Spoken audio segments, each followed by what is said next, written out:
బతుకుతా ఉంటావేనండి. మరలా మానవ జన్మ వెళ్ళిపోయిన తర్వాత నమ్మకం ఉందో లేదో తెలియదు. ఎందుకంటే ఏది అనిపిస్తాడో ఎలా వస్తుందో మనం చేసుకునే కర్మలు బట్టి ఆ జన్మ వస్తుంది. ఈ జన్మలోనే కృష్ణ పరమాత్మను తెలుసుకొని కృష్ణ పరమాత్మ యొక్క ఆ నామాన్ని కృష్ణ పదాన్ని విని భగవత్ తత్వంలో ఇమిడిపోవాలి. అంతకంటే ఆనందం ఏముందండి? కనుక పురుష శ్రేష్ఠుడు సమస్త ప్రాణి సృష్టికర్త. ఈ సమస్త జగత్తులో ఉన్న ప్రాణులన్నిటికీ సృష్టికర్త, సకల జీవుల నియామకం నియమించేవాడు కూడా భగవంతుడేనట. దేవదేవ జగన్నాథ మీకు మీరే ఎరుగుతుంది, మేము మీరే ఎరుగుదరయ్యా, మేము ఇంకొక ఎరగగలిగినవా? సినిమాలను చూస్తున్నారు, నిన్ను నీవే ఎరుగుడు వాడి కృష్ణ, నేను నిన్ను ఎరగగలిగినా అంటాడు. కోసం భగవంతుడు మనం ఏం జరుగుతామంటే ఆ వెంకటేశ్వరుడు ఆ కొన్ని 7 కొండల మీద వెంకటేశ్వరుడు కళ్ళు మూసుకుంటే చూడండి. ఇప్పుడు ఆ క్యూ లైన్ లో ఎంత ఉంటారు, ఆ బంగారు వాటిలో మోసుకుంటుంటారు. 7 కొండలవాడ వెంకటరమణ గోవిందా గోవిందా అంట చూడండి. ఒకసారి పెద్ద పెద్ద నామాలు పెట్టుకున్నాడు. ఆ పాదాలు ఆ యొక్క దండక కట్టము ఎలా ఉందో చూడండి. అంతేనండి, మీరు చూసినట్టే వెంకటరమణ స్వామి దగ్గరికి వెళ్ళి కృష్ణ పరమాత్ముడి నామాలు పెట్టుకొని ఉంటాడు. ఆ శ్రీకృష్ణ పరమాత్ముడే కదండి. ఎవరున్నారంటే అక్కడ ఈ విధంగా మిమ్మల్ని మీరే ఎరుగుదురు అని చెప్తూ ఉన్నాడండి. ఈ విధంగా చెప్తూ అర్జునుడు అడుగుతూ ఉన్నాడు, కథం విద్యామహం యోగిం స్వాం సదా పరిచింతయన్ కేసు కేసు చ భావేషు చించోసి భగవన్మయా. యోగేశ్వర, నేను ఎల్లప్పుడూ ఏ ప్రకారముగా ధ్యానించుతూ మిమ్ము తెలుసుకునగలను అని ధ్యానం. చూడండి 10వ అధ్యాయంలో ధ్యానం గురించి చెప్తున్నాడు మళ్ళీ. అందుకే ధ్యానం అనేది అక్కడక్కడ లాగుతున్నాడు కృష్ణ పరమాత్ముడు. అర్జునుడు అడుగుతున్నాడు, భగవంతుడా ఏ ఏ వస్తువులందు మేము నేను ధ్యానించగలను? ఈ వస్తువులు ఎవరైనా అడగగలిగినా ప్రపంచంలో ఎవరు అడగలేరని భగవంతుడితో డైరెక్ట్ అడుగుతున్నాడు అర్జునుడు. అంటే అర్జునుడే కృష్ణుడు, కృష్ణుడే అర్జునుడు. కృష్ణుడు జవాబు చెప్తున్నాడు, అర్జునుడు వస్తే అర్జునుడు. కృష్ణుడే అర్జునుడికి ఎవరు లేరట. ఆయన 2 రకాలుగా చూసుకున్నాడు. యోగేశ్వర, నేను ఎల్లప్పుడూ ఏ ప్రకారంగా నిన్ను ధ్యానించగలను? మీరు మిమ్మల్ని ఎలా తెలుసుకోవాలి? ఇదండి మనం భగవంతుడిని ఎలా తెలుసుకోవాలి? అందరూ అనుకుంటున్నారు, ఎలా ఉంటాడండి భగవంతుడు, ఎలా తెలుసుకోవాలండి అని. భగవంతుడా, ఏ ఏ వస్తువులకు మీరు మిమ్మల్ని నేను ధ్యానించుకోలేను. ఇప్పుడు చెప్తున్నాడు కృష్ణుడు అర్జునుడు అడుగుతుంటే, అతి సూక్ష్మము దైవత్వం సామాన్యముగా జనులకు వెంటనే అనుభూతి కాదు కనుక. లేదండి, అతి సూక్ష్మము దైవత్వం ఏమి సామాన్యమైన సూక్ష్మ భగవంతుడి యొక్క లేదంటే సామాన్య జనులకు అర్థం కాదండి. కనుక సాధకుడు ప్రారంభ స్థితి యందు తన మనసును ఒకనొక భగవత్ సంబంధమైన పవిత్ర వస్తువులందు లేక మూర్తి యందు కేంద్రీకరించి కొంతకాలం ధ్యానం అభ్యసించవలేను. ఇప్పుడు ఆ ఉండే కృష్ణ పరమాత్మని అదే రూపాన్ని చెప్తున్నాడు. ఇక్కడ మూర్తి యందు భగవత్ సంబంధమైన పవిత్రమైన వస్తువే, ఏ విధంగా చెప్పలేదండి. ఇక్కడ భగవద్గీతలో కూడా అటువంటి మూర్తి యందు మనసు నిలిపితే, ఆ విధంగా అభ్యసనం చేస్తే క్రమముగా నీ చిత్తాగ్రతను, ఈ చిత్తమనే ఆగ్రతను సంపాదించడమే. అంటే చిత్తాన్ని ఆపేసేయాలి. అక్కడ అంత ఈజీ కాదండి ధ్యానం అంటే. ధ్యానంలో కూర్చుంటారా మనసు ఎక్కడికి వెళ్ళిపోతుంటది. ఆ మనసు అనే దాన్ని చిత్తం చేసేయాలి. నిరాకార నిర్గుణ తత్వమును గురించి విచారింపవచ్చును. ఆకారం ఏది, ఆకారం ఉన్నది, దాని గురించి నువ్వు విచారణ చేయాలి. కనుకనే అర్జునుడు ధ్యానించుటకు కొన్ని సాకార విభూతులను, దివ్య పదార్థములను తెలుపవలసినదిగా భగవానుడు వేడుకోవచ్చున్నాడండి. మనకి చెప్పేస్తున్నాడు ఎలా ధ్యానం చేయాలా, ఎలా ఎటువంటి వస్తువుల మీద ధ్యానం చేయాలని చెప్పి కృష్ణ అని అడుగుతున్నాడండి. ఇంకా వేరే వాళ్ళు మనం అడగవసరం లేదు. మీరు ఎక్కడ పోనవసరం, భగవద్గీతే మీ గురువు. ఒకరి అవసరం లేదండి. మీరు రోజు భగవద్గీత చదువుకుంటే మీకు మీరే గురువులు అయిపోతారు. అది భగవద్గీత అంటే. ఇంకా ఏది మీకు అర్థం కాదు. భగవద్గీత అర్థమైనటువంటి ప్రపంచంలో ఇంకా ఏది అర్థం కాదు. పొరమేమి కథలుగా ఉంటాయి. ఇది అలా ఉండదు. డైరెక్ట్ భగవంతుడితో మాట్లాడుతున్నాం. ఇది ఒక్కడే డైరెక్ట్ భగవంతుడితో మాట్లాడేది. దివ్య పదార్థము తెలుపవలసినది. సమస్త జగత్తును భగవంతుని స్వరూపమే అయి ఉన్నము. ధ్యానాదుల కొరకు ఏ రూపములకు తగి ఉన్నవో అట్టి ప్రధానమైన అక్షంతలైన కొన్నింటిని సేవకులుగా అడుగుతున్నాడు. చూడండి, ప్రహ్లాదుడు ఎక్కడ చూసినా కూడా భగవంతున్నాడని చూపించాడు.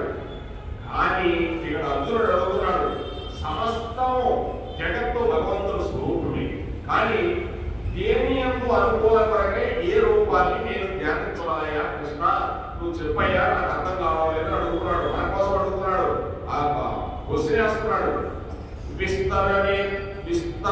విస్తరేణాత్మనో యోగం విభూతించి జనార్దన భూయః కథయ దుర్తిరిక శృణ్వతో ఆస్తిమేవ అమృతం. ఓ కృష్ణ, మీ యొక్క యోగ మహిమను, జగల్ విలాస విభూతులను, ధ్యానింపదగిన వస్తువులను సవిస్తరముగా నాకు తెలియజేయడు కృష్ణ. కరెక్ట్ అడిగేస్తున్నాడు. శిష్యుడు అలా అడగాలండి, డౌట్ ఏముండదు. క్లాసులో టీచర్ని శిష్యుడైతే లేచి కరెక్ట్ క్వశ్చన్ అడుగుతాడో వాడు నిజంగా పైకి వస్తాడు. ఏ రోజు కూడా నేను క్లాసులో టీచర్ని అడగలేదండి, ఎందుకంటే మనకు అంత జ్ఞానం లేదు. అందుకే కొంతమంది లేచి అడిగేవాడు, సార్ ఇలా అంటే ఎలా వస్తుంది సార్ అని. కొంతమంది టీచర్లకి అర్థమయ్యేదిగా. నా క్లాస్మేట్ 10th క్లాస్ చదివేటప్పుడు నాగేంద్ర రెడ్డి గారని చెప్పి నా నెల్లూరు జిల్లా రేవూరు గ్రామంలో ఆయన 100 మార్క్స్ వస్తాయి నాగేంద్ర రెడ్డి గారికి. ఆయన రైటింగ్ కూడా ఎన్టీ రామారావు గారి రైటింగ్ ఎలా ఉంటుందో అలా ఉంటుంది. మనిషి కూడా అలా ఉంటాడు. ఆయన అప్పుడు చిన్నప్పుడు శ్రీకృష్ణ రాయబార వేశాడు 9th క్లాస్ లో ఉన్నప్పుడే, మహామహుడు. అటువంటి ఆయన ఒక మాస్టర్ సుబ్బరాజు గారిని ఆయన చనిపోయాడు. సూచన ప్రాజెక్ట్ లో నెల్లూరు జిల్లాలో ఉండేవాడు. ఆయన మా ఊరికి వచ్చాడు. లెక్కలు వేస్తూ ఉంటే తప్పేశాడు. కాంపోజిట్ మ్యాథ్స్ తప్పేస్తే ఈ అమ్మాయి లేచి నాగేంద్ర రెడ్డి గారు, సార్ ఆ లెక్క ఎంతో తప్పులా ఉంది సార్, మీరు రామేశారు సార్. ఆయన చూసి నేను అడిగే ఒక నోడువా అని అతన్ని ఏదో కొట్టాడు, ఏదో చేశాడు. అయితే మొత్తానికి అన్నాడు. అతను బాగుందని ఇంటికి పోయి వాళ్ళ నాన్నగారికి చెప్పాడు. వాళ్ళ నాన్న అడిగాడు, రాజుగారు అంటే వేరే ఉద్దేశం కాదండి, ఇప్పుడు వచ్చింది కాబట్టి చెప్తున్నా. శిష్యుడు అలా అడగాలంటే, శిష్యుడు అంటే శిష్యుడే అలా అడిగాడు కాబట్టి ఆయన గొప్పవాడు అడిగాడు. ఇప్పుడు అమెరికాలో బ్యాంక్ సాఫ్ట్వేర్ ఇంజనీర్ ఆయన చెప్తున్నానండి. అందుకోసం శిష్యుడు అడిగితేనే పదార్థం బయటకు వస్తుంది, లేకపోతే రాదండి. అందుకోసమే గురు శిష్యుడు ఇది. ఈ భగవద్గీతే గురువు శిష్యుడు, శిష్యుడు గురువు. చాలా అద్భుతమైంది. దీంట్లో జ్ఞానం విపరీతంగా ఉంది. ఇక మళ్ళీ ఈ సంసారం ఎన్ని లంపనాలు అంటే కాదండి. సంసారం ఉంటది, ఇల్లు ఉంటది, వాకిలి ఉంటది, భార్య ఉంటది, బిడ్డలు ఉంటారు, ఆస్తి అన్నీ ఉంటాయి. కానీ ఈ లంపటాలన్నీ ఏదో అనుకుంటాం, అంతవరకే. అంటే సత్యాన్ని గమనిస్తావు, అవి వస్తూ ఉంటాయి, పోతూ ఉంటాయి. దానికి నువ్వేం చేయాలో ఆ పని చేస్తూ ఉంటాం. ఎంత దాన ధర్మాలు చేయాలో చేస్తావు, ఏం చేయాలో చేసేసి ఈ శరీరాన్ని కృష్ణ ఇచ్చినందుకు నీకు ఒక నమస్కారం, కోటి నమస్కారాలు చెప్పి వదిలేసి వెళ్ళిపోతాం. అది జ్ఞానం భగవద్గీతలో ఉందండి. అటువంటి జ్ఞానం భగవద్గీతలో ఉంది. ఊరికే సంపాదించులో వెళ్ళిపోవడం కాదు, దాన్ని ఖర్చు చేయగలిగిన మొనగాడు రావాలి బయటికి. ఎంతో కొంత ఖర్చు చేసి భగవంతుడికి ఏం చెప్పేసేయటమే. ఆవులకో గోవులకో ఎవరో వారికి మంచి మంచి కార్యక్రమాలు చేసేసి వాళ్ళు ఉంచుకొని కృష్ణాన్ని నుంచి ఇది వెళ్ళిపోతున్నా అని చెప్పి వెళ్ళిపోతాయి కృష్ణుడి పేరు చెప్పి. అది అప్పుడు వేస్తారు మార్పులు భగవంతుడండి. ఇవన్నీ కూడా నాకు అవసరం లేదనుకుంటే భగవంతుడి మీద ఉండిపోయి డైరెక్ట్ అనన్య చింతయంతాయ యోజన మరియు వాసుదే నిరంతరం నీ గురించి ఆలోచన చేస్తాను, నాకు ఏం అవసరం. అది రూపొందించండి. అలా ఉంటుంది భగవంతుడు. ఈ విధంగా అమృత వాక్యములను విడుచున్న నాకు సంతృప్తి కలుగుతాయి కృష్ణ. ఇంకనూ వినవలేని కుతూహలవుతున్నది. అయ్యా నీ అమృత వాక్యాలు వింటున్నా కూడా నాకు సంతృప్తి లేదు, ఇంకా వినాలనుందయ్యా కృష్ణ, చెప్పబోయా అంటున్నాడు. శిష్యులకు గురువాక్య శ్రవణం ఉత్కంఠ ధరించాలి. శిష్యుడికి గురువాక్యం అంటే అలా ఉండాలంటే అర్జునుడి ఈ వాక్యములు విని శ్రీకృష్ణ పరమాత్ముడు భగవానుడు తన విభూతులను వన్యంపొందుతూ ప్రధానమైన మాత్రమే చెప్పేదను విను అర్జున అంటున్నాడు. ఇక్కడ ఎక్కడ భగవానుడు అంటారు కానీ కృష్ణ అర్జునుడి అంటారండి. ఎంత భగవద్గీత భగవాన్ ఉవాచ అనుభూతి భగవానుడు కాబట్టి భగవాన్ శ్రీ భగవాన్ ఉవాచ ఏ శ్రీకృష్ణ ఉవాచ శ్రీ భగవాన్ ఉవాచ భగవంతుడు సాక్షాత్కారంగా భగవంతుడు. హంతదే కథయిష్యామి దివ్యాత్మ విభూతయః ప్రాధాన్యతః కురు శ్రేష్ఠ నాస్త్యంతో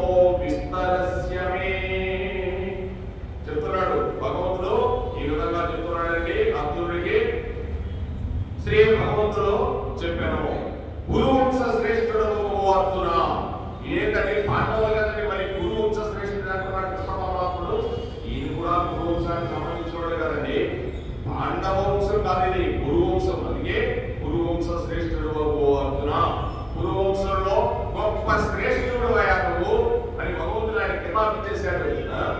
ఇప్పుడు దివ్యములైన నా యొక్క విభూతులను ప్రాధాన్యతను అనుసరించి ముఖ్యమైన వారిని నీకు చెప్పేదాను.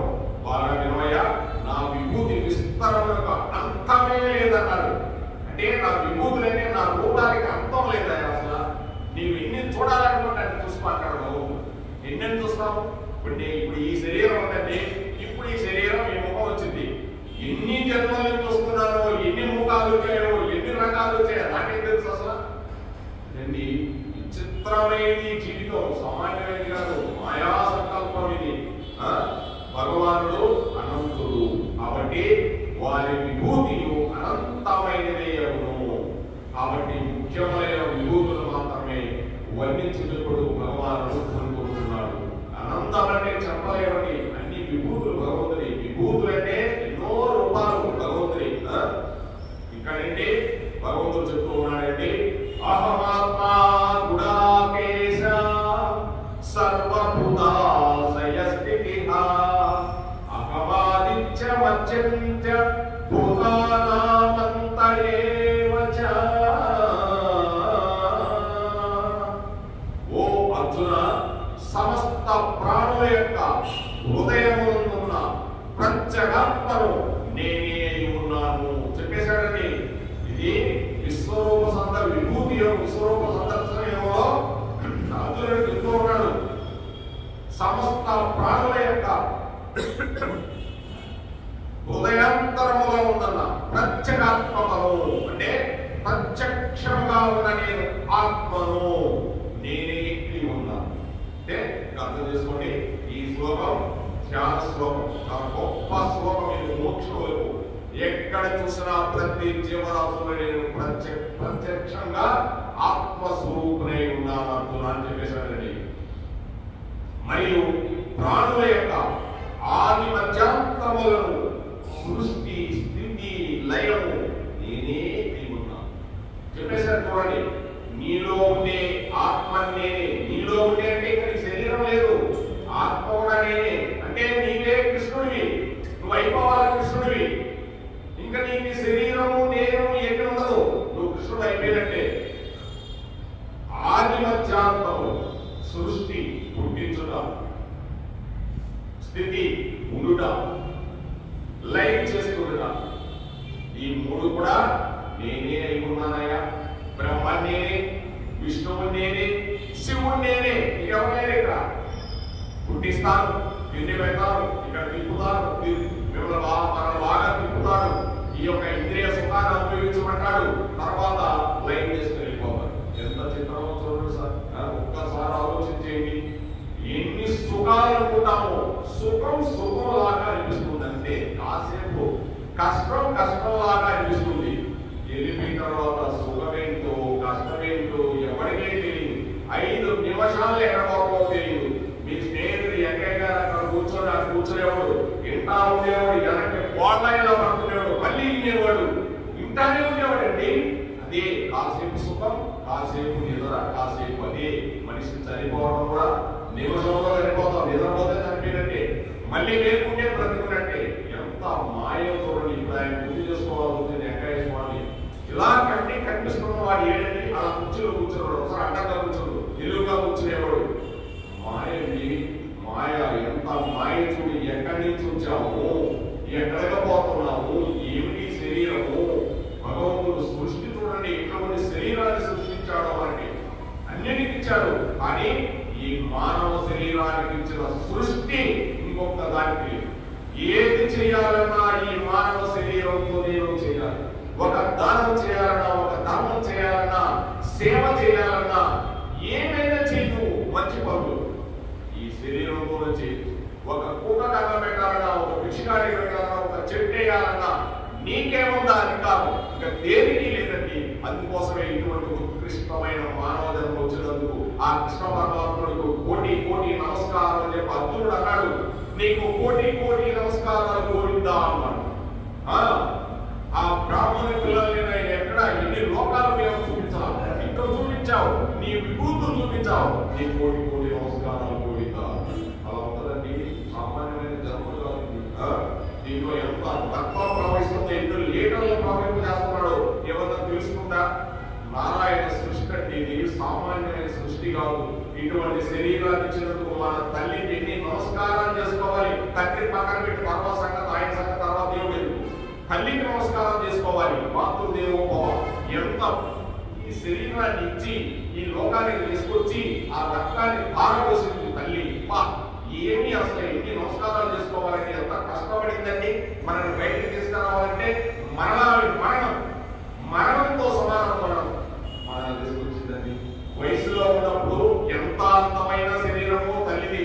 ఒక్క పిల్లవాడు పిల్లలు పుట్టే అమ్మ శరీరం అంతా పచ్చి పుండైపోతుందండి. అమ్మ ఏ స్త్రీ అయినా అమ్మే పచ్చి పుండైపోతుంది. ఎంత బాధపడుతుందో ఆ తల్లి. ఏమి నమస్కారాలని, కోటి కోటి కోటి నమస్కారాలు. ఎవరికి? అమ్మలకన్నా అమ్మలందరికీ కూడా నమస్కారాలు. అమ్మలకన్నా అమ్మ ఊరమ్మల ఊరమ్మలు అటు ఊరికి ఎన్ని నమస్కారాలు చేసుకుంటే ఉందండి. అందుకోసం కృష్ణ ఈరోజు శరీరం ఇచ్చావయ్యా, నువ్వు నమ్మకానికి నమస్కారయ్యా, సృష్టి తిథిలయ్యా, నీకు ఎన్ని నమస్కారాలు చేసినా కూడా నేను నన్ను ఎలా ఉద్ధరిస్తావో కృష్ణ, నేను ఉద్ధరించాయా. ఏడుకొండల స్వామి వెంకటరమణ గోవిందా గోవిందా. అందుకే గోవిందా గోవిందా కొండంతా ఏమి గోవింద పడుతుంటారండి. గోవిందలో గోవింద. అసలు ఆశ్చర్యం వస్తుంది కదా మనకి.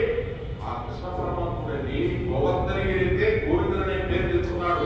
మళ్ళీ అక్కడ వెంకటేశ్వరుడు, శ్రీనివాసుడు ఈ పేరు ఎవరు లేరు. కృష్ణుడే ఆ పేర్లన్నీ.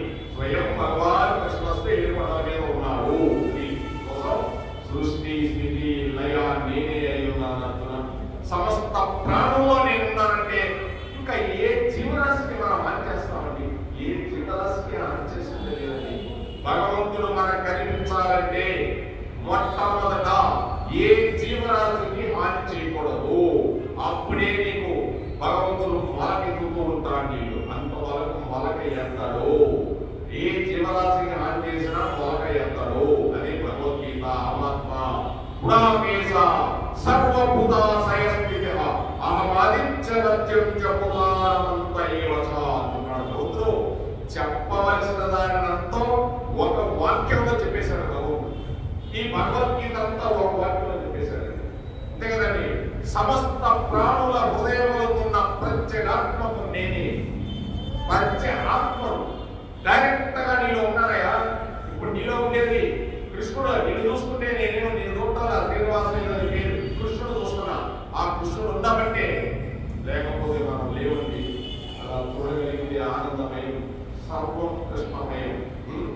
ఈ విధంగా అహమాత్మా స్థితి అంటే సమస్త ప్రాణికోట్ల ఎంతున్నా వెలయంతున్నా ప్రత్యేక ఆత్మను నేనే అని శ్రీకృష్ణమూర్తి ఇక్కడ వచించుకున్నాడండి. అన్ని జీవరాశులు ఆత్మస్వరూపమైనారని చెప్తూ ఉన్నాడండి. అటువంటి జీవరాశుల్ని మనం హింసిస్తే ఇంకా దానికి తిరిగే లేదండి. నువ్వు ఎన్ని భగవద్గీత నేనైనా ఇక్కడ కూర్చొని చెప్పడం కూడా అనవసరం. ఈ పుస్తకం ఇక్కడ పడేసి పుస్తకం కలిగి భగవంతుని ఇక్కడ పడేసి వెళ్ళిపోవడం లేదు. అంత అనుమానమే లేదు అని శ్రీకృష్ణమూర్తి వచిస్తూ ఉన్నాడు.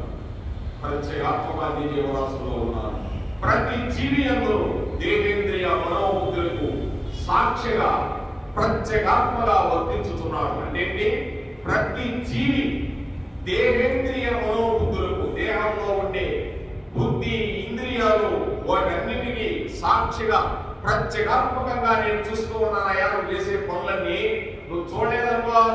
నువ్వు అరటిపండు పక్కకు పోయి నీ స్నేహితులు చూడకుండా నువ్వు తిందామనుకుంటున్న స్వీట్లు తినగాకు. నేను చూస్తూ ఉన్నాను తెలియదు. అంతే కదండి. నేను కూడా తిన్నానని ఎవరైనా పెట్టాలని పక్కకు తినేవాడు ఒకప్పుడు. ఒమ్మో ఇంత పాపం అనుకుంటా. అందుకోసం నేను అన్ని చూస్తున్నాను చేసే పాపాలని వదలను. ప్రత్యేగాత్మకంగా ఉన్నాడు కదండి. ఇంకా ఏం పాపం చేయాలంటే కష్టమే, చాలా కష్టం ఇది. అందుకే భగవద్గీత వింటే బుర్రకెక్కి కొంతమంది అందుకే భగవద్గీత ఓమో భగవద్గీత అంటే సామాన్యమైనది కాదు. సన్యాసులు కలిసిపోతూ ఉంటారు. సన్యాసులు కలిసిపోరు, ధర్మం ఏంటో చేస్తారు. మైకులు పగలు కొట్టేస్తారు. భగవద్గీత చదివితే అంత ధర్మాన్ని చేస్తారండి. భగవద్గీత అలా ఉంటుంది. క్షణం ధర్మం చేయాలా? ఏం చేయాలా? ఆ ధర్మని కాపాడాలి. ఓ నా భార్య బిడ్డలకి అన్నం కావాలా, ఆహారం కావాలా, ధనం కావాలా, ఇవన్నీ కూడా నీకు భగవంతుడు ఏ విమానంలో అన్ని ఇచ్చేస్తారు. నీకు తెలియకుండానే నీకేం కావాలని ఇచ్చేస్తారు. అడగవసరంగా ఆ ధర్మం భగవద్గీత ఉంటుంది. దేంట్లో నీకు కనిపించినటువంటి ధర్మం. భాగవతం కథలు వేరుగా ఉంటాయి, రామాయణం వేరుగా ఉంటుంది. రామాయణం జీవించేదానికి వేరుగా ఉంటుంది. భాగవతం ఎలా ఉంటుందంటే భగవంతుడితో సంబంధం. ఇది ఏ భక్తులతో సంబంధం ఉండదు, ఇది గురు శిష్యుల సంబంధం. ఇది గురువు ఇటువంటి వాడు, శిష్యుడు ఇటువంటి వాడు. ఎక్కడైనా గురు శిష్యులే. ఒక స్కూల్కి వెళ్తే గురువు దగ్గర చదువుకోవాలంటే వాడు గురువు అభ్యసించేందుకు బాగా నేర్చుకోవాలి. నువ్వు నేర్చుకుంటే మహాప్రయోజకుడు అయిపోతావు. ఇదే భగవద్గీత. అందుకే భగవద్గీత చదివిన ప్రయోజకుడు అవుతాడు, చదవకపోతే ప్రయోజకుడు కాలేదు. ఎవరైనా అందరూ కాలేదా? అయ్యొచ్చు, ఐఏఎస్ కావచ్చు, ఐపీఎస్ కావచ్చు, ఏమైనా కావచ్చు. ఈ జ్ఞానం లేదే ఐపీఎస్ ఐఏఎస్ వేసి ఆధ్యాత్మిక జ్ఞానం కావాలి. అందుకే ఆ రోజులు చెప్పలేదు. ఎందుకంటే బ్రాహ్మణులు మీరు చెప్తున్నారండి, వాళ్ళకి చదువు బాగా వచ్చేది. దేనికి దానికి వాళ్ళ టీచర్లు ఎక్కువగా ఉండేవాళ్ళు. ఆ రోజులు జాబ్ చేసి మన పల్లెల్లో చూసుకోండి, టీచర్లు చక్కగా ఉండేవాళ్ళు. వాళ్ళకి మంచిగా కూరగాయలు తెచ్చిచ్చేస్తే ఆ శిష్యుల దగ్గర పెట్టడం బాగా చదువు చెప్పేవాడు, ఖచ్చితంగా చెప్పేవాడు. వాడికి మెరుగు తెచ్చిస్తే అమ్మాయి మెరుగు తెచ్చావా, తెచ్చా సార్ బస్సులో నిజంగానండి. అందుకే బ్రాహ్మణ్స్ ఐఏఎస్ ఆఫీసర్ చాలా మంది ఉండేవారు. వాళ్ళకి ఇప్పుడు భగవద్గీత చదివి ఎక్కడ ఏం చేయాలో బాగా తెలుసు వాళ్ళకండి. కొంతమంది ఉండేవాళ్ళు, వాళ్ళు ఏంటంటే వేరే రకంగా ఉంటారు వాళ్ళు. కానీ భగవద్గీత ఇప్పుడు చదివినోడు ధర్మం ఏంటో చెప్పేస్తారు. అందుకే మీకు అనంత పద్మనాభ స్వామి దగ్గర అనంత పద్మనాభ స్వామి యొక్క ధనాన్ని బయట పెట్టిన ఐపీఎస్ ఆఫీసర్. ఆయన ఐపీఎస్ ఆఫీసర్ ఇందిరాగాంధీ దగ్గర అనుచరుడుగా ఉండేవాడు. ఐపీఎస్ ఆఫీసర్ ఆయన. అయినా ఐఏఎస్ ఐపీఎస్ రెండు ఉన్నాయి. అంత తెలియవాడు. ఆయన అనుచరుడుగా ఉన్నాడు. చూశాడు ఏంటి వీళ్ళందరికీ నేను చెప్పేది ఏంటి, నా సలహాలు, నేను చదివింది ఏంటి, నా కథ ఏంటి, నా వేదం ఏంటి అని చెప్పి రిజైన్ చేసేసి మళ్ళీ అనంత పద్మనాభ స్వామి దగ్గరికి వచ్చాడు. వచ్చి ఆయన పాత ఇంట్లోనే ఉన్నాడు. శిఖ పెట్టుకున్నాడు, దోట పెట్టుకున్నాడు. గోపాల ప్రభు గారు ఇక పోయాడు. లోన్ ఉండేదంతా బయట పెట్టింది. అంటే ఇంకెవరైనా బయట పెట్టగలుగుతారు చెప్పండి? ఎవరైనా బయట పెట్టగలుగుతారు? అనంత పద్మనాభ స్వామి దగ్గర ఇన్ని లాభాలు ఉన్నాయి, ఇన్ని ద్వారాలు ఉన్నాయి, ఇన్ని లోన ఇంకోంది బంగారు ఇదంతా చెప్పి ఆయన కూడా ఆయనకి ఎలా తెలుసు? ఐపీఎస్ ఐఏఎస్ ఉన్నది. భగవద్గీత ఈ జ్ఞానాన్ని పొందేవాడు. ఇన్ని ఉన్నాయి ఆ మాలికల్లో. అవన్నీ బయట పెట్టండి, స్వామి బాగా త్వరగా ఉన్నాడు. చూసారండి, బయట పెట్టారు. భగవంతుడు చనిపోయాడు, ఏదో బాగా చనిపోయాడు, జ్వరం వచ్చు, చలి జ్వరం వచ్చు, చనిపోయారు. దాని సంగతి వేరు. అటువంటి తెలివి గల వాళ్ళు భగవద్గీతని అంత తెలివి వస్తుంది. నీకు ఏం చేయాలో వచ్చేస్తాం. చూసారా, అన్ని ఇంద్రియాలను కూడా వదిలేసి వచ్చేసాడు. నీ దగ్గర నేను చేసేది నేను సేవ చేసుకుంటాను. ఎవరైనా బయటపెట్టగలిగారా? ఎవరికన్నా తెలుసా? ఎవరికీ తెలియదు. అలా ఉండదండి భగవంతుడు శక్తి. అలా ఉంటుంది భగవద్గీత. దేహేంద్రియ మనోబుద్ధులకు సాక్షిగా ప్రత్యేగాత్మగా వర్తించుతున్నాడు. మనం చేసే ఈ దేహంలో ఉండే ఇంద్రియాలకి అన్నిటికీ మన బుద్ధులకి ఆ మనసుకి సాక్షిగా ఉన్నాడు భగవంతుడు. మనకి సాక్షిగా అంటే మనలే, మనం చూస్తూ ఉన్నాడు మనల్ని భగవంతుడు. వారిని జీవాత్మ నీవు అందరు. వారు పరమాత్మ కంటే వేరు కాదని ఇప్పుడు పేర్కొనబడింది. నీవే జీవి, నీవే పరమాత్ముడు, నీవే ఆత్మ, వేరేదేమీ లేదండి. నీలోనే భగవంతుడు కాబట్టి నీవే. ఆయన లేకపోతే మరుక్షణం ఈ దేహం వేస్ట్. ఈ దేహం పెట్టుకోవాల్సిందే. అది ఆయన ఉన్నంతసేపు ఈ దేహం ఆట పాట గాన భజన అంతా ఈ ఆత్మ ఉన్నంతసేపే. ఆత్మ పోయిన తర్వాత రోత గప్పు ఏక్యం అంతా అయితే అది ఉన్నంతసేపే. ఏదైనా కూడా పోయిన తర్వాత ఏమీ లేదండి. కనుక ఉన్నంతసేపే మనం ఏదైనా ఆలోచన చేసుకొని ఏదైనా చేయాలన్న మంచి కార్యక్రమాలు ఇవే. తర్వాత చేయమన్నా చేయలేదు. జీవాత్మయే పరమాత్మయలు అఖండ మహా వాక్య బోధయకు ఆవిర్భవమైనది. ఇదే అద్వైత బోధ. కావున జీవుడు పరమాత్మ స్థానమును పొందవలెనని జీవాత్మ స్థానమును చేరిన చాలు. అనగా పంచకోశముల నుండి తను వేరుపరుచుకుని దేహేంద్రియ మనోబుద్ధ్యాదులకు సాక్షిగా ఉన్న పరమాత్మను సాక్షాత్కరించుకోవలెను. అంటే ఈ జీవాత్మ స్థానంలో చేరినా చాలు.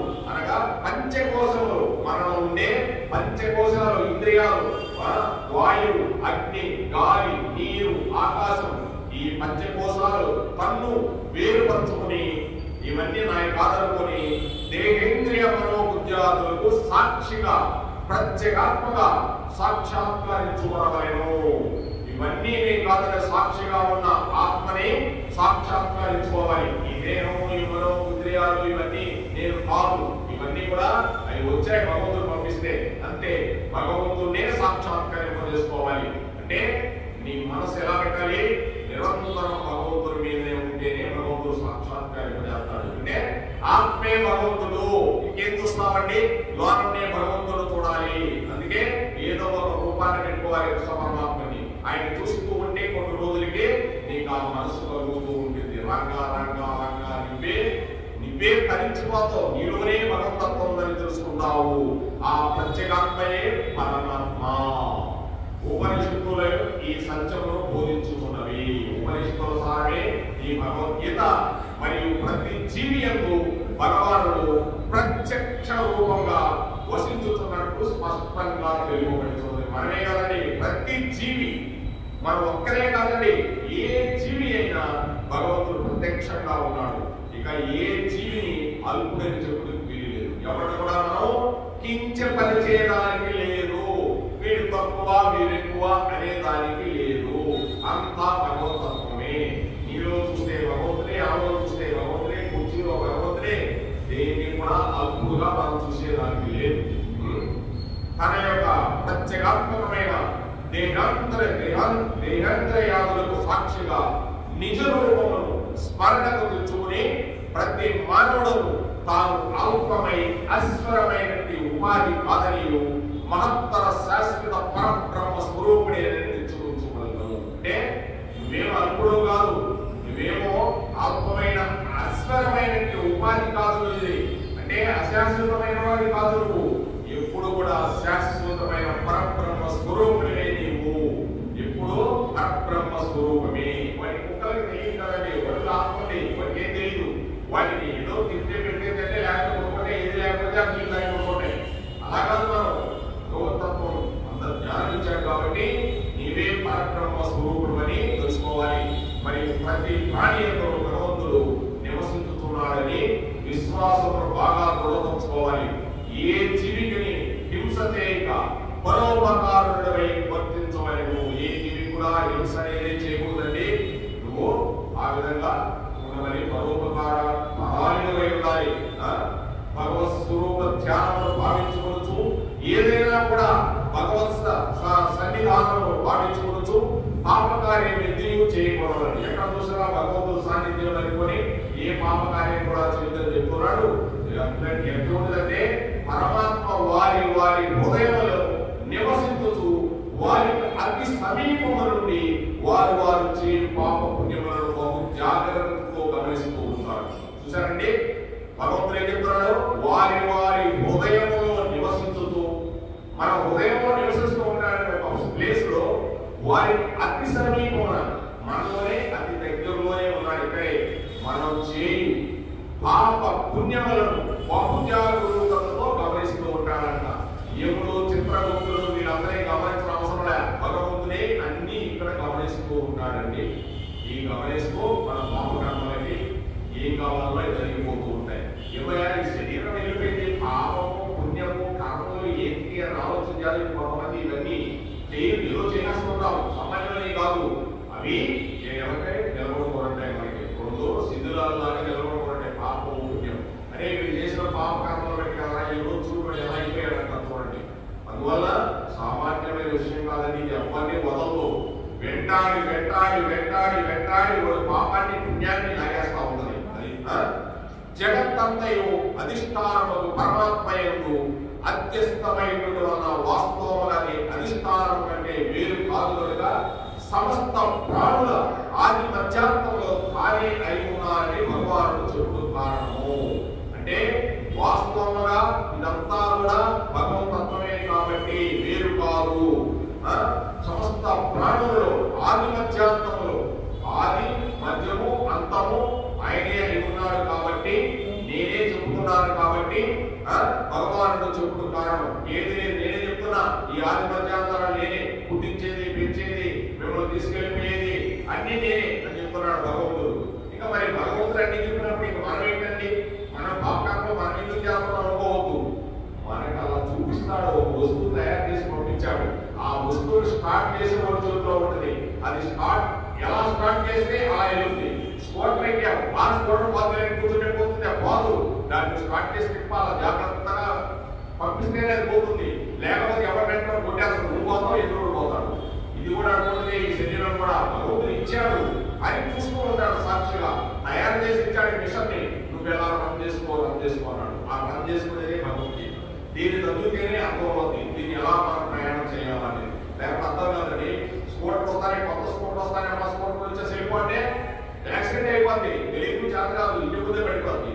దానికి ఎంతో ట్రైనింగ్ ఉండాలి. ఈ విధంగా భగవద్గీత అనేది ఈ ట్రైనింగ్ లోనే ప్రాక్టికల్ వస్తుంది. భగవద్గీత చదివితేనే మనకి ఏం చేయాలా ఏం చేయకూడదు అర్థమవుతుందండి.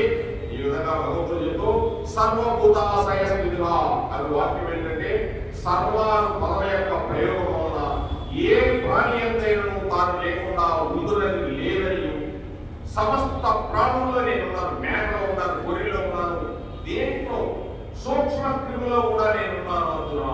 నేను లేకపోతే కాదు. దానికి అసలు పుట్టిక ఎక్కడ ఉంది? ఇప్పుడు అర్థం చేసుకోండి. మీరు కరోనా వ్యాధి వచ్చిందంటే దానికి ఎక్కడ ఆ పుట్టిక ఆయన ఉండబట్టే వచ్చింది. ఇంతేంది దానికి కనుక సమస్త భూతములందు తప్పక అధివసించుచున్నాడని స్పష్టమవుతున్నది. సమస్త భూతాల్లో కృష్ణ వేసి కూర్చోన్నాడు కృష్ణ పరమాత్ముడు నారాయణుడు. కాబట్టి ఇక ప్రాణియు దిగులు పడక నిరుత్సాహ చెందక తాను అల్పమని భావించక తన యందు దాగి ఉన్నట్టి ఈ అక్షయ పరమాత్మను సాక్షాత్కరించుకోవడానికై యత్నింపవలేము. అంటే ఎవ్వడ కూడా నేను అల్పుడుని అనుకోవద్దు. వాడు డబ్బున్నవాడు వాడు గొప్ప అనుకోవద్దు. నువ్వు చాలా తక్కువ అనుకోవద్దు. నీలో పరమాత్మ ఉన్నాడు, అతనిలో పరమాత్మ ఉన్నాడు. అతను నీవు ఒకటే. ఆ డబ్బు వేరు, ఆ ధనం వేరు, అవన్నీ వేరు, వాళ్ళు వేరు. అవన్నీ ఉంటాయి, నేను పోతాయి. అయ్యండి అవి ఇక్కడ వచ్చినాయి, మధ్యలో వచ్చినాయి అండి. మనందరం మధ్యలో రావాలి. ఎప్పటి నుంచో వచ్చాం అందరం కలుసుకొని. అల్పుడు అనుకోవద్దు అని చెప్తున్నాడు భగవంతుడు. ఎప్పుడు కూడా నువ్వు నేను చిన్నవాడిని, నేను అనుకుండి నువ్వు కంటే గొప్పవాడివయ్యా ఇది వద్దు. నీవు నేను ఒకటే. నీలో ఉండే ఆత్మ, నాలో ఉండే ఆత్మ, సర్వభూతాత్మ నేనే అంటున్నాడు భగవంతుడు. కోసం నువ్వు ఎప్పుడు కూడా అటువంటి అల్పభావాన్ని భావించగలుగుతున్నా చెప్తున్నాడు. తనేందు దాగి అక్షర పరమాత్మను సాక్షాత్కరించుటకై ప్రయత్నించవాలని. అంటే మనలో దాగి ఉన్న ఆ యొక్క పరమాత్మను సాక్షాత్కరించుటకై మనం ప్రయత్నం చేయాలి. ఎక్కడో కూర్చుండే ప్రయత్నం ఏంటంటే తపస్సు ఎక్కడ అడుగులకు అవసరం ఆనాడు ఉండేది, ఈనాడు అవసరం. ఎక్కడ కూర్చుంటే పరమాత్మ నీలోనే చూడటమే, వెంటనే కనిపించేయడమే నీ భక్తే. ఏముందక్కడ భగవంతుని అంటే ఆ మూమెంట్స్ వెళ్ళిపోవాలి.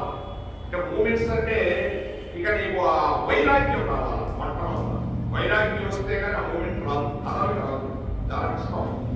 దిగులు దుఃఖము ఉన్న జీవునికి తన వాస్తవ స్వరూపం యొక్క విస్మరణ వలనే కలుగుతుందును. అంటే కొంతమంది దిగులు పడుతూ ఉంటారు, దుఃఖం పడుతూ ఉంటారు. జీవునికి వాస్తవ స్వరూపం తెలియకంటే నేను పరమాత్మని, నేనే ఆత్మని అని. ఎందుకంటే ఉండదండి, ఇది తెలుసుకోవాలంటే సామాన్య తెలుసు. ఎవరు తెలుసుకుంటారు? అసలు మనకేం తెలుసా? చదువుతూ ఉంటే తెలుసుకోలేదు భగవంతుడి, చదవకపోతే ఏమీ తెలియదు. ఇక మిగులు పడిన అవసరం లేదు, నేను ఆత్మని. అందుకే చూడండి గోపాల ప్రభు గారు ఎవరన్నా స్వీట్ ఏమంటున్నాడు, ఐదు ఏమంటున్నాడు, ఎప్పుడన్నా అడిగాడండి మిమ్మల్ని?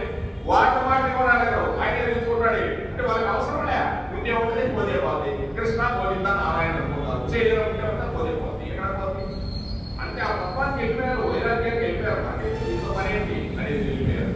అలా వైరాగ్యానికి వెళ్ళిపోవాలి చెప్తున్నాడు భగవంతుడు. కావున తన యథార్థ స్వరూపము ఆత్మను పునఃస్మరించి. అంటే మనలో ఉండే యథార్థ స్వరూపం ఏంటంటే ఇది కాదు యథార్థ స్వరూపం. నీకు 2 కళ్ళు ఉన్నాయి, నాకు 2 కళ్ళు ఉన్నాయి, 2 ముక్కులకి గ్రంథాలు, ఒక రోజు ఉంది, పళ్ళు ఉన్నాయి, 32 పళ్ళు ఉన్నాయి, కాస్త 33 పళ్ళు పైన ఒక పళ్ళు. అంతేకాని 32 పళ్ళే కనిపించింది భగవంతుడు.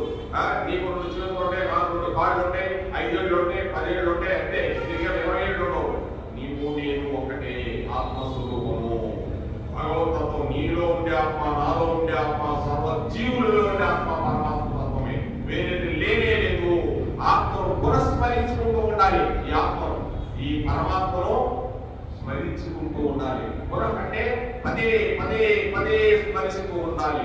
ఆనందమును పొంది దుఃఖ రాహిత్యమును, బంధ విముక్తిని, శాశ్వత కైవల్యమును పడవలేను. అంత ఈజీ కాదండి. అని నువ్వు ఖాళీగా ఉండేవారు నాలో ఆత్మ భగవంతుడు ఉండబట్టే కదా నేను ఉండగలిగాను. ఈ హృదయం, ఇది హృదయం, ఈ గుండెను ఆపరేషన్ చేయాలంటే హార్ట్ అటాక్ వస్తే ఎన్ని లక్షలు పెట్టాలండి. లారీ కూర్చొని భగవంతుడుగా ఎంత చిత్రమైందో చూడండి. మరి ఇక్కడ చెప్తా ఉన్నాడు. అందుకే భగవంతుని మీద ధ్యానం చేస్తూ ఉంటే ఈ హార్ట్ అటాక్లు పటాక్లు ఏమి రావాలి. ఎందుకంటే నువ్వు ఎప్పుడు కూడా భగవంతుడి గురించి చింతిస్తూ ఉంటావు కాబట్టి ఆయన లాగా ఉన్నాడు. నీ శరీరాన్ని పవిత్రం చేస్తూ ఉంటుంది. ఇంకా వేరే చిత్తం చేసుకున్నాం అనుకో హార్ట్ అటాక్ వచ్చేస్తాయి. అంటే మనశ్శాంతి కోల్పోతాం. నాకు మనశ్శాంతి కోల్పోయిందంట. ఎవరైనా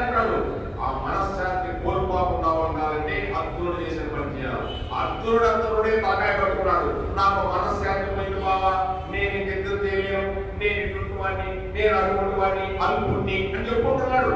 అంత తీరుడు కూడా నేను అల్పుణ్ణి, నేనంతా తెలియదు, వీళ్ళంతా మా వాళ్ళు, వీళ్ళంతా నా వాళ్ళు అని చెప్తే అప్పుడు భగవంతుడు చెప్తున్నాడు, నువ్వేమన్నా నపుంసకుడు పడ్డాయా, ఎందుకు మాట్లాడుతున్నావు అని చెప్పి చాలా పెద్ద శ్లోకం, మొట్టమొదటి శ్లోకమే ఆయనకి అలా వివరంతో చెప్పారు. కనుక నువ్వు శాశ్వతమైన వాడివి, ఈ మత విముక్తిని కలిగించుకుని శాశ్వత కైవల్యం పొందు. ఆ కృష్ణ పరమాత్మ ఇప్పుడు కృష్ణుడు ఎక్కడ చూస్తున్నాం, ఆ కృష్ణుడు తయారు చేసుకున్నాడు, ఒక ఆయన తయారు చేసుకున్నాడు, ఏదో మట్టితోనో వీటితోనో రోగులు ఇంగ్లీష్ పిల్లలు పెట్టాడు, అదే కృష్ణుడు అనుకుంటే నేను పొరపాటు, అది ఒక్కొక్కరు పగిలిపోతుంది, తీసుకుపోయి ఎదురు పడేస్తారు. అవునా కదా? ఎన్ని ఫోటోలు పడేయడం లేదు. ఇవన్నీ ఈ భూమి నుంచి వచ్చినాయే. మనకు ఒక రూపం పెట్టుకునే దానికి కృష్ణుడు ఇలా ఉంటాడు భగవంతుడు అనేది ఈ భగవద్గీత కృష్ణ పరమాత్ముడు. నువ్వు ఎక్కడైనా ఏడు కొండల మీద పోయినా కూడా ఈ భగవద్గీత కృష్ణుడు, ఇక్కడ కూర్చొని ఏడు కొండల వాటిలో కృష్ణ పరమాత్ముడు. అది భగవద్గీత. అలా ఉంటుంది భగవద్గీత. గుడాకేశ నిద్రను జయించిన వాడు అర్జునుడు, ఆహారము నిద్ర అవి ఇరువురు దొంగలు. అంటే నిద్ర ఆహారం ఈ నిద్రే దొంగలు బాధ్యత పెట్టుకోండి. నిద్ర ఆహారము ఈ రెండే దొంగలు మనుషుల జీవితంలో హరించి వేయించున్నారు వీళ్ళిద్దరు. అంతే కదండి, వాడు ఎక్కువ ఆహారం తిన్నాడు, ఏది బట్టే తిన్నాడు, అయిపోయినండి క్లోజ్, బొమ్మ క్లోజ్ అయిపోతుంది. బాగా నిద్రపోతున్నాడు, వాడు కూడా అయిపోతాడు. ఇదే గుడాకేశ నువ్వు నిద్రను జయించావయా అర్జున అంటున్నాడు. గుడాకేశ అంటే నిద్ర జయించిన వాడు. కావున మోక్షము ఈ రెండింటిని అదుపులో ఉంచుకొని సంయమశీలుడై ప్రవర్తించవలను. సంయమశీలుడంటే సమశీతోష్ణంగా ఉండాలి. దుఃఖం వచ్చినా, కష్టం వచ్చినా, ఏ వచ్చినా ఇలా నిలబడగల కొంతమంది ఉంటారండి. వాడు దుఃఖం వచ్చినా అలా ఉంటాడు, సుఖం వచ్చినా అలా ఉంటాడు. మనం అనుకుంటాం జ్ఞాని అన్నాం, ఓ సుఖం వచ్చిందా పని, కష్టం వచ్చిందా పని అనుకుంటాడు. అది సామాన్య విషయం కాదు. మిత నిద్ర మిత ఆహారాలనే సేవించడం అభ్యసించవలేను. అప్పుడే నీకు ధ్యానం కుదురుతుంది భగవంతుడి మీద. అందుకే మనకేం పెడతారంటే 15 రోజులకు ఒకసారి ఏకాదశ పెడతారు. ఏకాదశి పెడితే నీకు ఆహారం స్వల్పంగా తీసుకుంటావు, భగవంతుడి మీద మనసు కలుగుతుంది. నీలో ఉండే ఈ శరీరంలో ఎక్కువ పదార్థాలే నీకు ఆహారంగా తయారవు. మనకు వేసిన పదార్థాలు చాలా ఉంటాయి. అందుకే ఆ రోజులు కానీ ఏమి తీసుకోకుండా పాలు తీసుకుంటే నీరసం ఉన్నట్టు. నీరసం కాదని భగవంతుని మీద మనసు పెడితే భగవంతుని మీద ఉంటుంది. నీ శరీరం కూడా తేలిపోతూ ఉంటుంది. అందుకే నిద్ర ఆహారం ఈ రెండు దొంగలని చెప్తున్నాడు భగవంతుడు. ఈ రెండు చాలా జాగ్రత్తగా ఉండాలంటే మనిషి మానవుడు వచ్చిన తర్వాత నీ ఆహారం ఎటువంటి తీసుకోవాలో, ఎటువంటి నిద్ర పోవాలో ఇవన్నీ వీడి చేస్తారు గౌడీ మఠంలో ఇష్కారోళ్ళు. ఎందుకంటే వీళ్ళు చూడండి 9 గంటలుగా చదువుకుంటారు, పొడుకొని 3:30కి లేస్తారు, లెగిసి ఇక అక్కడి నుంచి కార్యక్రమాలు చేస్తారు. కార్యక్రమాలు చేసి మళ్ళీ అవసరమైతే పనులన్నీ చేసుకుని నిద్రపోతారు. మళ్ళీ గంట కొడతారు, స్వామి దగ్గరికి ఆరాధిస్తారు. చూడండి వాళ్ళు తినే ఆహారం కూడా చూడండి, సింపుల్ గా ఉండదు తినే ఆహారం. నిద్ర కూడా చూడండి, ఎప్పుడు నిద్ర పోవాలో అప్పుడే నిద్రపోతారు. అందుకే వాళ్ళు ఆనందంగా ఉంటారు. హరే కృష్ణ హరే కృష్ణ కృష్ణ కృష్ణ హరే హరే హరే రామ హరే రామ రామ రామ హరే హరే. సమస్త ప్రాణికోట్ల యొక్క హృదయాంతరాలతో నివసించు ప్రత్యేగాత్మ ఎవరు? సమస్త ప్రాణికోట్లయందు ప్రత్యక్షంగా నివసించే ఆత్మ ఎవరు? ఎవరండి? భగవంతుడు కృష్ణ పరమాత్ముడు. ఆయనే కృష్ణ భగవాన్ ఉవాచ. అంటే ఆయన విభూతులు చాలా ఉంటాయి, కానీ కృష్ణుడే స్వయం భగవాన్. కృష్ణుడే ఆ రూపం ఉంటుంది అక్కడ భూలోకంలో. కృష్ణ రూపం 2 చేతులతోనే ఉంటాడు, 4 చేతులతో ఉంటాడు, 2 చేతులతో ఉంటాడు. తర్వాత 4 చేతులు విష్ణువుగా వస్తాడు. అలా ఉంది. సాక్షాత్ పరమాత్మయే మనలో ఉండేది. సాక్షాత్ పరమాత్మ ఎక్కడో వెతుకుతున్నాము. ఆ శివాలయం చుట్టూ, ఆ మహావిష్ణువాలయం చుట్టూ. అందుకే భగవద్గీత చదివినోడు ఎక్కడ ఎక్కడో మనలో పనే చూసుకుంటూ ఉంటాడు, ఆనందంగా చూసుకుంటున్నాడు. పరమాత్మ ఇక్కడే ఉన్నాడు కదా. ఇప్పుడు అక్కడ ఉన్నారు కృష్ణ పరమాత్మ. ఇన్నింటి చేశారు. ఆయన కూడా పెయింట్ ఐఏఎస్ రంగులేసి ఇంగ్లీష్ అని మొత్తం పెట్టారు. అక్కడ పెట్టి ప్రతిష్టంప చేశారు. ఇది కృష్ణ పరమాత్మ అంటే ఆత్మ, అంటే పరమాత్ముని స్వయంగా పరమాత్ముడే. అది అలా ఉంటుందండి. పరమాత్ముడే అక్కడ ఉన్నాడు. అంతకుముందు రాయి బయటకు ఎదకు గాలి తిరిగి రాయి. ఇప్పుడు ప్రతిష్టంప చేశారు కాబట్టి, ప్రాణ ప్రతిష్ఠ చేశారు కాబట్టి కృష్ణుడైపోయాడు. అంతేనండి, ఇక్కడ ఉన్నాడు ఇంకా ఎక్కువగా చూడాలండి. ఈ శరీరంలో ఆత్మ, ఈ హృదయాంతరంగా కృష్ణ పరమాత్ముడే ఉన్నాడండి. ఆయన చూడగలిగితే అదే చాలా మంది. అలా చూడగలిగితే చాలు. గోడలు చూడటం, ఆ గోడలు రంధ్రాలు చూడటం ఇది కాదు ధ్యానం అంటే చెప్తున్నాడు. మనం చెప్పేది కాదు, కృష్ణుడు చెప్పింది. నీలోనే ఉన్నాను నేను చూడగలిగితే నువ్వు ఎంతో దూరం పోకండి, నీలో ఉన్నాను. అందుకే హిరణ్యకశిపుడు వైకుంఠానికి వెళ్ళాడు. ఏడుగా విష్ణు అని అడిగాడు. ఎవరిని? ఆనందం చేసుకుని అడిగాడు. ఏంటి ఇలా తలం ఎత్తుకొని చూసుకున్నావు ఏంటన్నాడు. అలా దించు అన్నాడు. పాపం ఏం చేస్తాడు లక్ష్మణస్వామి, వాడు అహంకారం ఎక్కువ కదా, అలా దించుకున్నాడు. అలా ఉండు దించుకో అన్నాడు. ఏంటి మహావిష్ణువు అన్నాడు. అన్నాడు వాడు వస్తానే పోయేవాడు. వాడు దేశం అంతా ఎత్తుకొచ్చాడు హిరణ్యకశిపుడు. ఎక్కడ తీరాడు ఆయన ఇప్పుడు హిరణ్యాక్ష ముప్పైనే కూర్చున్నాడు. మీరు ముప్పై ఏదనుకున్నాడు. అందుకే బలిచక్రవర్తి అన్నాడు, అయ్యా మీ వాళ్ళు కూడా మహా తెలివిగలను లేడయా, వాటి మీద తెలివిగలను నేను వాటి నుంచి వైకుంఠానికి వచ్చాడు. ఒకసారి అంతా ఎదుగుతా ఏడా మహావిష్ణువు అంటూ ఆ లక్ష్మణస్వామి అడిగాడు. అందరినీ ఆయన తలగా తీసుకున్నాడు. నేను పోయి వాడు ముక్కులో దూరాడు. ఆ హిరణ్యకశిపుడు దూరి ఎక్కడే ఉన్నాడు. అందుకే ప్రహ్లాదుడు ఎక్కడ ఉన్నాడు కానీ అన్నాడు. అంటే ఈ హిరణ్యకశిపుడు దేశం అంతా ఎత్తాడండి. 14 లోకాలు ఎత్తాడు. వరం చూసి ఎత్తాడు. ఎక్కడ కనిపించాలా అటు ముక్కులానే కూర్చోన్నాడు ఆయన. ఆ శ్వాస రూపంలో పోయేది వచ్చేది నేనేనండి. అక్కడి నుంచి వచ్చాడు, వచ్చి సంపాదించాడు. అలా ఉన్నదని భగవంతుడు ఎక్కడో ఉండడు. ఈ విధంగా పరమాత్మ ఎట్టివాడు, ప్రాణుల యొక్క ఆది మధ్యాంతము అతడే ఉన్నాడు. అంటే సృష్టి స్థితి లయ మనకి సృష్టి మనకు సృష్టించే అందరండి. ఒక్కసారి ఆలోచించేది, ఈ కళ్ళు ఎక్కడి, ముక్కులు ఎక్కడి మీరు సరిగ్గా చూస్తే ఎలా ఉంటుందంటే ఒక చిన్నది ఎలా ఉంటుందండి. దానికి శరీరం ఒక తోకలాగా ఉంటుంది. కళ్ళు గొప్ప పడిపోయి ఉంటాయి. 2 రంధ్రాలు ఉంటాయి, చిన్న చిన్న రంధ్రాలు. అది ఆ యొక్క దేవమహర్షి దేవహూతి చెప్తాడు కుమారుడు కపిలుడు. నోరు చిన్నది ఇలా రంధ్రం పెట్టినటువంటి అసహ్యంగా ఉంటుంది. తల్లిదండ్రులతో ఉన్నప్పుడు ఇంకా ఏదిగా ఉంటాం మనం. ఇక్కడ చూడండి, ఇక్కడికి వచ్చి ఎన్ని సుఖాలు, ఎన్ని కష్టాలు, ఎంత కథ, ఈ శరీరం కోసం ఎంతమంది ఇబ్బంది పెడతావు, ఎన్ని చేస్తావు, ఎంత మాయ తీసుకోవాలి. పడైతే 2వ రోజు 3వ రోజు మనం ఉన్న వాయువులు 19 వాయువులు అంటే 15 వాయువులు 14 వాయువులు ఉంటాయి. ఆటోమేటిక్ గా వాయువులు వచ్చేసి పొట్ట పగల కొట్టుకొని వచ్చేస్తాయి. మొత్తం పగిలిపోయి మొత్తం చిత్తరబద్దలైపోయి అలా నుంచి పురుగులు వస్తాయి. పురుగు ఆ పురుగులు చేసి అవే తినేసి మాంసాన్ని బట్టిలో కలిపి కూడా తెచ్చుకోండి. చిత్రమైంది కదండి. ఇది మాయా జీవితం. రాధే రాధే రాధే రాధే రాధే కృష్ణ గోవింద రాధే రాధే కృష్ణ గోపాల రాధే రాధే రాధే రాధే రాధే రాధే కృష్ణ గోవింద రాధే రాధే కృష్ణ గోపాల రాధే. జై రాధా కృష్ణ గోవింద కి, రాధా శ్యామ్ గోవింద కి, బృందావన గోవింద కి, మధుర గోవింద కి, ఏడుకొండలవాడ వెంకటరమణ గోవింద గోవింద. జై శ్రీ మహారాజు గారికి, జై మహాభక్త బృందములకు. సర్వం శ్రీ రాధా కృష్ణ గోవింద కి. కృష్ణార్పణము.